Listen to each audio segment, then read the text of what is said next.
Like, comment, tag, post, hashtag, repost, snap, tweet, retweet, liking and tagging and posts. Oh my! Communicating with digital technologies seems to be its own encryption, but it's one that we're settling into without too steep of a learning curve, right? Still, participation in any social media platform engages users in myriad informal learning actions. No, you say? Social media is making us more dumber, you say? Well, let's take a look. Instagram in particular is a fascinating affinity space to explore, both because it's wildly popular and because it incorporates a lot of the best features of Facebook, Snapchat, and Twitter. Instagram is an online mobile photo sharing, video sharing, and social networking service that enables its users to take pictures and videos and share them either publicly or privately on the app, as well as through a variety of other social networking platforms such as Facebook, Twitter, Tumblr, and Flickr. Users can upload photographs and short videos, follow other users' feeds, geotag images, and much more.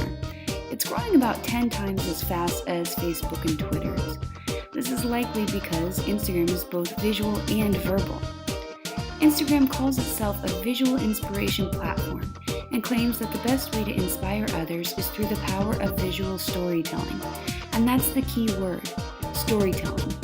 Instagram builds on traditional literacy characteristics in that it is essentially an ongoing act of composition. Users generate content by producing original images that are almost always accompanied by text. And that's what's unique about Insta. Virtually all of the content of this affinity space is created by the users. It's a big, wide platform for users to produce, share, access, and respond to one another. And within that, there are streams of connectivity between users based on various factors, such as shared interest, proximity, or pre-existing relationships.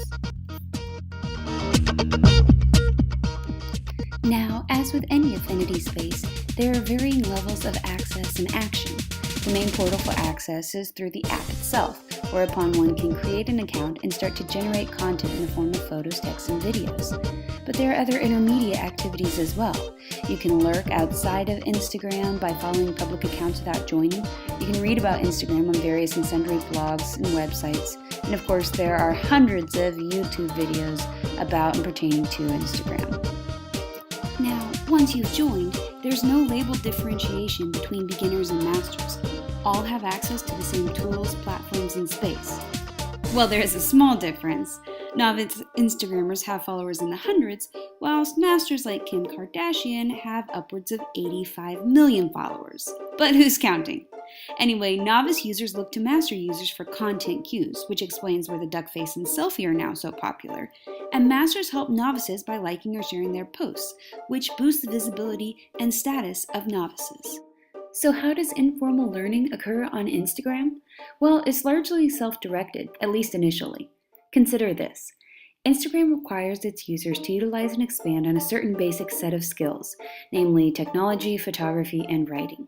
And the use and expansion of each skill carries its own vast array of learning actions.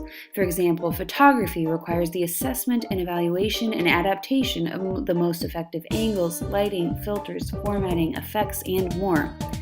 Writing requires users to consider content, read, develop audience awareness, keep posts short to utilize skills of summary and valuation decisions, distribute and share knowledge through links, reposting, hashtagging, and actively responding to followers' comments, and most of all, to experiment, which suggests the exploration of new ideas and learnings. This is where content is transformed and remixed. Users can repost others' content, create short stories, send private messages, and add sketches to images, include hashtags and emojis, apply filters and video loops, conduct surveys and contests, and so much more to flex the limits and integration of image, text, and sound. Finally, the basic skill of technology requires Instagrammers to utilize a smartphone to download apps, operate a phone camera, etc. But even that is a learning activity because technology is always changing. So inherent in that process is the necessary expansion of technological prowess for upgrades, downloads, updates, etc. In short, Instagram is an intensely accessible and diverse affinity space that continually facilitates discovery. It's full of novelty, unpredictability, and complexity in that information is constantly being generated, exchanged, and updated. Though learning is largely self-directed, there are structured portals of access too, such as informational blogs, YouTube tutorials, websites, and more dedicated to the further instruction of how to utilize Instagram. So if Instagram involves learning, what could it look like applied to a classroom? Well, it's certainly a relevant affinity space to explore as a learning tool because most students already use it. In fact, of the 37 students I'm teaching this semester, 23 are already following me on Instagram. In short, it's a great tool to utilize because it's accessible and interesting and malleable to almost every student.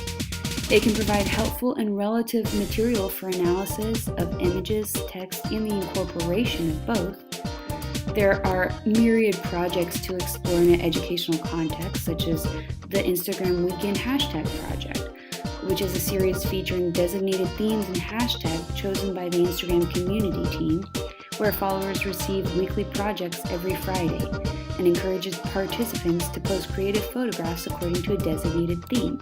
Educators could utilize a similar notion in creating class hashtags and research themes that students could interactively explore and represent with images and text.